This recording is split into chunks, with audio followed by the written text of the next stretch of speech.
moments where we looked very effective, and we had times where we just kind of stood around and didn't attack very well against their zone.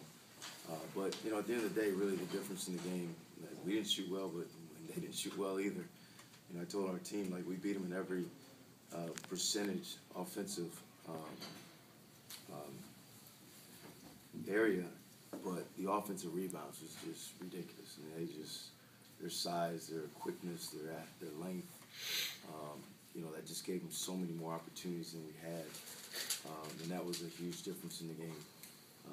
We had it to about 5, and it seemed like there was about 6 or 7 possessions both ways, and we just couldn't cut into it. And if we could have just made a shot or made a play, the game gets a little tighter. Who knows what would happen? So proud of our guys, and we just got to move on and get to the next game.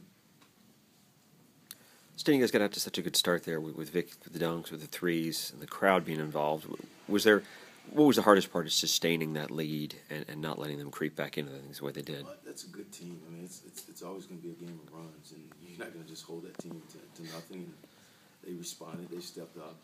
They made some shots. It was, I wish we could have wrote it out, but, one thing that they did was they turned it up a notch.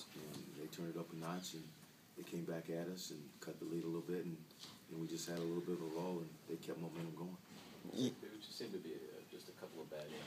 It looked like you were closing the gap, and then someone took a three from the right way, and it looked like the best shot at the time. There was a couple of shot clock violations. Just kind of it looked like it was there for the taking. It was there. I mean, we tried to maybe hit the home run instead of keep hitting the singles.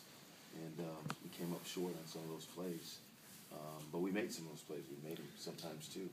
But, I think, one of the things I was just getting our team to understand, especially when you go where those possessions are so valuable, let's get it to Collins. I think some of those plays, Collins maybe made the alley-oop, but some of those plays, I think Poland kept it with him and maybe lost it. And I think Tolan lost the ball too. So, I just say, let's get it to him and let him make the decisions for us. So, it was a learning experience for us, but it wasn't effort. It wasn't the guys being aggressive, trying to make some plays. So I don't fault them. We just try to learn from it. How difficult is to play against the defense, that zone defense? That earlier in the season against UCF, you guys struggled against. They run a 2-3 as well, but I mean today it's obviously up a notch. How difficult is that the game plan for? Well, where they did a fantastic job, and I could tell they probably emphasized it from last year. They really bottled up and kept Anthony Collins out of the middle. He got in there a lot more last year, and I could tell they really made an emphasis to make sure he didn't get in there. So, what's hard is when you're preparing and you put the other 5 guys out there that simulate their zone, and they're all about 5 inches shorter, except the guy we got in the middle. So you just saw so many shots got changed and shots that got blocked, where guys came out of nowhere. I mean, guys came out of nowhere and blocked threes. I think both Rudd and maybe Fitzpatrick got a shot blocked in the corner, and some shots around the basket that guys just came out of nowhere. I think Brock had a layup and thought it was Stone, there, and Musa had one, and just, you come up empty with high-quality shots. So that's what you're not really used to, because you don't see that all the time, is how quickly they can react to a ball. Yeah, Coach Baytime just waxed a little nostalgic about how the Big East, we love it, but the league is changing, different teams. I mean, I know there's still a lot of good teams left in it, but the landscape has changed in the conference. I mean, are you going to miss playing teams like Syracuse and Georgia? Oh, absolutely. I mean, some say they are Big East basketball. Syracuse. It's a great opponent to play. So, we just got to see where everything lands. I don't really spend a whole lot of time thinking about it, because it seems like every few weeks something changes.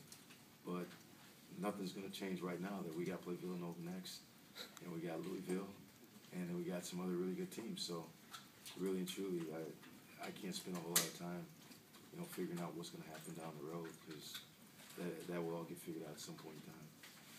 When you were having trouble getting good shots, was it a reflection of their defense, their physical nature, some things you were lacking, all of the above? When you couldn't quite get in sync? I think it's a little bit of everything. I mean, we miss a guy in a game like this. You miss a guy like Noriega who can really shoot the ball, and I think it's really important. We haven't had a lot of success against Syracuse, but the one time we beat them, we had a kid like Gransberry that we could throw the ball into and really control that middle guy and just dominate that middle, and we were able to beat him the one time by having inside presence. Plus, he had some outside shooting. So I think you need those kind of things to be effective against them. But you know, if you don't, you've got to do what you can with what you got. So you know, like I said, I think sometimes we come to this and everybody's saying, well, your offense, your offense, your offense. I hope you guys were asking Syracuse the same questions about their offense, because their offense was worse than ours.